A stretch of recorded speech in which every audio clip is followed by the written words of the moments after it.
तो बात कुछ ऐसी है कि मैंने एक फॉर्म भरा था राजस्थान में, जो कि जिसका मेरा सेंटर गया था अजमेर में, और मैं एग्ज़ाम देने जा रहा था और ये मेरा पहला पेपर था जो कि मैं राजस्थान में दे रहा हूँ अपने स्टेट से बाहर। तो मुझे ट्रेन का कुछ अता पता था नहीं, तो मुझे जो ट्रेन मिली मैंने वो पकड़ा और वो मुझे अजमेर स्टेशन पे ले जाकर 2 बजे छोड़ी।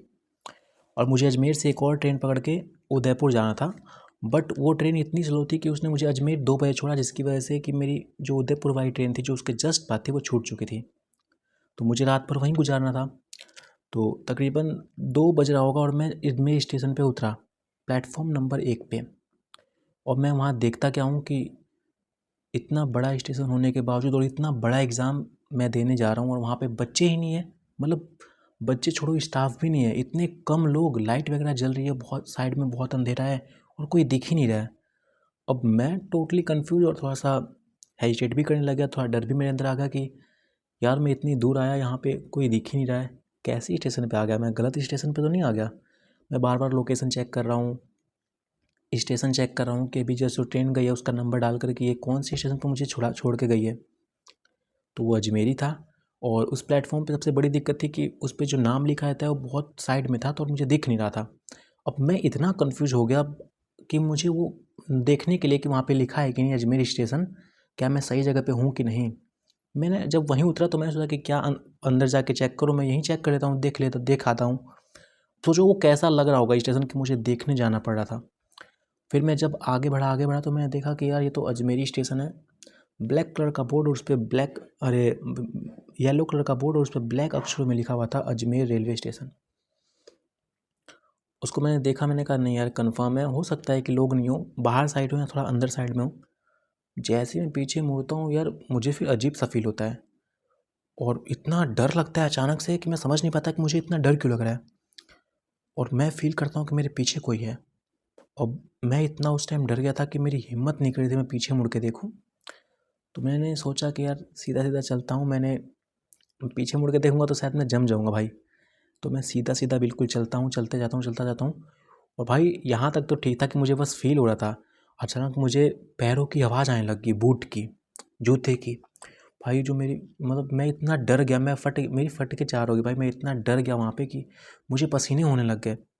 रात के 2 बज रहे थे भाई और 2 बज रहे थे और इतना घंघोर अंधेरा, मुझे बहुत ज़्यादा पसीना होने लगा, मैं डरने लग गया। अब पता नहीं मेरे को क्या हुआ कि मैं सोच रहा हूँ मैं पीछे मुड़ के देखूँगा। मैं पीछे मुड़ के देखता हूँ तो वहाँ पे जो चेयर लगे होते हैं स्टेशन पे, उस पे एक लड़का बैठा रहता है। भाई उसे मैंने देखा, मेरी आँखें खुली की खुली रह गई। मतलब वहाँ पे कोई था ही नहीं और ये कहाँ से आ गया? और अंधेरे में था भाई, से फेस वगैरह कुछ भी नहीं दिख रहा था। अचानक से वो खड़ा होता है और चलता है और थोड़ा लंगड़ा के चल रहा था। भाई जब मतलब मैं मानता नहीं हूँ इतना भूत वगैरह को, बट मैंने फ़िल्मों में देखा है कि भूत वगैरह लंगड़ा के चलते हैं। अब उस टाइम सिचुएशन ऐसी आ गई थी यार कि वो जब लंगड़ा के वो चल के मेरे साइड में आ रहा था, मैं इतना डर गया कि मेरा पैर भी पीछे नहीं हट रहा है, मैं जंप टाइप में गया। इतना डर गया कि मैं पीछे भागना चाह रहा हूँ पर मैं भाग नहीं पा रहा हूँ। और भाई जो उस टाइम हिम्मत आई और जो मैं स्पीड में भागा, भागने के साथ ही जाके पुल के नीचे रुका, जो कि उस वाले प्लेटफॉर्म पे जाने के लिए होता है। वहीं पे मैं इतनी बुरी तरह थक गया कि मैं थोड़ी देर रुक गया और मैं पीछे मुड़ के देखता हूँ तो वो लड़का वापस आ रहा होता है। और भाई उसको देख के मतलब मैं इतना डर गया कि मैं सही से सीढ़ियों पे चढ़ ही नहीं पा रहा हूँ। मैं जैसे तैसे चढ़ रहा हूँ और मैं भाई बहुत ज़्यादा डर रहा हूँ, बहुत ज़्यादा डर रहा हूँ। जैसे जैसे स्पीड में दौड़ कर इस सीढ़ी से उस सीढ़ी तक जाता हूँ और प्लेटफॉर्म नंबर आई थिंक 1 पे ही पहुँचा था मैं, 2 पे था एग्जैक्ट मुझे पता है नहीं। पर इतना मुझे पता है मैं प्लेटफॉर्म नंबर 1 पे उतरा था। बट यार वहाँ पे टिकट कट ही नहीं रहा था। अब उस टाइम मुझे ऐसा लगा। अब मैं जब 2 नंबर प्लेटफॉर्म पे जाता हूँ तो जाके मुझे पता चलता है कि मैं अब तक 2 नंबर प्लेटफॉर्म पे था और अब जाके मैं प्लेटफॉर्म नंबर 1 पे आया हूँ और प्लेटफॉर्म नंबर 1 पे ही टिकट कटता है। और ये चीज़ मुझे किससे पता चलती है, तो वहाँ पे जो सफाई कर्मचारी वाले होते हैं वो वहाँ पे बैठा हुआ था, तो वो कह रहा है कि क्या हुआ इतना तेज दौड़ क्यों रहे हो? फिर मैंने पूछा कि यार ये प्लेटफॉर्म नंबर 2 पे टिकट कटता है, हर जगह 1 पे कटता है। तो उसने बोला कि ये प्लेटफॉर्म नंबर 1 है, प्लेटफॉर्म नंबर 2 तो जिस पे आप आए हैं वो है। मैंने कहा वो है बट वहाँ पे तो 1 लिखा हुआ था ऊपर। कहा नहीं शायद वो आपने ध्यान नहीं दिया होगा, वो 1 नहीं 2 है। भाई ये सुनने के बाद मैं डर गया। वो उसने पूछा क्या हुआ इतने गर्मी में क्यों, इतने पसीना क्यों हो रहा है तुम्हें? मैंने बताया यार वहाँ पे ये ऐसी ऐसी बात है, एक लड़का था जो मेरे साथ पीछा कर रहा था और मैं जब देखने गया तभी। तो उसने कहा अकेले ही हो? भाई अब जब कोई ऐसे पूछेगा कि आप अकेले हो तो मतलब डर तो लगेगा ही ना। मैंने कहा नहीं नहीं, मेरे साथ दोस्त हैं, 4-5 दोस्त हैं, पर वो पता नहीं किधर चले गए। मैं उन्हीं को ढूंढ रहा हूँ कि बता रहे थे कि मैं बाहर निकल रहा हूँ, पता नहीं किस साइड चले गए। तो उसने कहा फ़ोन कर लो। अब भाई मैं डर गया था यार, फ़ोन कहाँ से करूँ, मैं तो अकेला आया था। मैंने कहा ठीक है मैं कर लूँगा, मैं बाहर साइड जाता हूँ। बाहर साइड जब निकलता हूँ तो देखता हूँ कि बाहर साइड बहुत सारे 4-5-10-20 लड़के लेटे हुए थे वहीं पे, जो एग्ज़ाम देने आए थे। मुझे बहुत संतुष्टि मिलती है, मैं बहुत शांत टाइप में हो गया। उसके बाद मुझे वॉशरूम लगता है तो मैं वापस आता हूँ, वो जो सफाई कर्मचारी था उससे पूछने कि वॉशरूम किस साइड है। उसने बताया बगल में ही है। मैं करके आया, और जब करके आया तो उसने बोला कि यहाँ बैठो, यहाँ आओ। मैं वहाँ गया। उसने कहा कि जो तुमने देखा वो तुमने सच देखा, और एक्चुअल में वो लड़का नहीं था, वो भूत ही था। मैंने कहा हैं? भाई वो बता रहा है, मैं डर रहा हूँ। मैंने कहा क्यों, ऐसा क्या हुआ? ऐसा क्यों कह रहे हैं आप? भूत थोड़ी नहीं होता है, और भूत होगा तो आपको नहीं पता होगा। वो चल रहा था, मैं उसे देख रहा था। भूत को कोई देख थोड़ी ना सकता है। वो कह रहा है कि भाई साहब आप नए हैं बिल्कुल, कहाँ कहाँ से आए हैं? मैंने कहा कि मैं तो जयपुर से आया हूँ। मैंने झूठ बोला भाई जानबूझकर। उसने कहा नहीं नहीं, आपकी लैंग्वेज जयपुर वाली तो नहीं लग रही है, कहीं और से आए हैं, मुझे तो आप इस राज्य के भी नहीं लग रहे हैं। मैंने कहा बिल्कुल आप सही पकड़ रहे हैं, मैं उत्तर प्रदेश से आया हूँ। तो उसने कहा तभी आपको यहाँ के बारे में कुछ पता है नहीं, वरना यहाँ की खबर चप्पे चप्पे को पता है। मैंने कहा क्या क्या बात है, कुछ बताएंगे आप मुझे? और भाई वहाँ पे लाइट वगैरह चल रहा था, तो वहाँ पे मैं रिलैक्स हो गया था, और मैंने 10-20 लड़कों को देख लिया था, तो मैं फुल्ली रिलैक्स हो गया। तो वहीं पे मैं पूछता हूँ कि क्या बात है। वो बताता है कि ये स्टेशन पे बहुत पहले एक लड़के का एक्सीडेंट हो गया था, और वो उसी बोट को देखने के लिए गया था, उसी साइड उसका एक्सीडेंट हो गया था, और वो ख़त्म हो गया था। मैंने कहा एक्सीडेंट कैसे हो गया? वहाँ पे देखने जाने में थोड़ी ना एक्सीडेंट हो जाएगा। कह रहे कि नहीं, वहाँ पे जाने के बाद वो प्लेटफॉर्म पूरी तरह बना नहीं था, और नीचे पत्थर वगैरह गड़े हुए थे। उसका पैर फिसला, वो गिरा, और उस पत्थर का उसके माथे पे चोट लग गया, और वो ख़त्म हो गया ऑन द स्पॉट। मैंने कहा सिर्फ इतनी धीरे से गिरने पे मर गया? कह रहा हाँ भाई साहब मर गया वो। मैंने कहा फिर? तो फिर कहता है कि जब जब भी कोई उतरता है, वो उस साइड जब भी जाता है उसे देखने, तो उसको सेम ऐसा ही लगता है कि कोई वहाँ पे है। कोई होता नहीं है, लेकिन उसे कोई दिखता है, टेबल पे बैठता है और फिर वापस उसके पीछे पीछे पीछा करता है।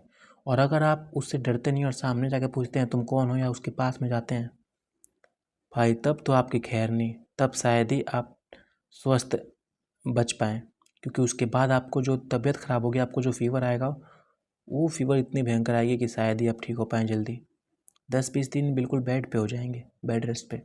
मैंने कहा ऐसा भी होता है? कह रहा है कि हाँ ऐसा होता है, और बहुत लोगों के साथ हुआ है। आप तो फिर भी बच गए कि पीछे मुड़े नहीं, और इतनी मुड़ने के बाद स्पीड में भाग के आ गए। भाई मैंने उसे पूरी बात बता चुका था, तो तब उसने बताया कि वो अच्छा किया कि आप भाग आए, लेकिन याद रखिएगा आपने पीछे मुड़ के देखा ना, ये भी अपनी गलती की। आगे से ध्यान रखिएगा, और जाके पैरासीटामोल दवाई खा लीजिएगा, आपको फ़ीवर आने वाला है। भाई इतना उसने बताया, और मेरी अंदर से, मुझे सच में फ़ीवर था नहीं, पर मुझे फ़ीवर फील होने लग गया। इतना ज़्यादा फ़ीवर फील हो गया, मैं समझ नहीं पा रहा मैं करूँ क्या। फिर मैं हिम्मत करके उन लड़कों के बीच में जाके बिछा के सोता हूँ, जो मैंने पॉलीथीन वगैरह लिया था बिछाने के लिए। अब मॉर्निंग होती है तो सुबह उठता हूँ, यार सच में मुझे फ़ीवर हो गया था।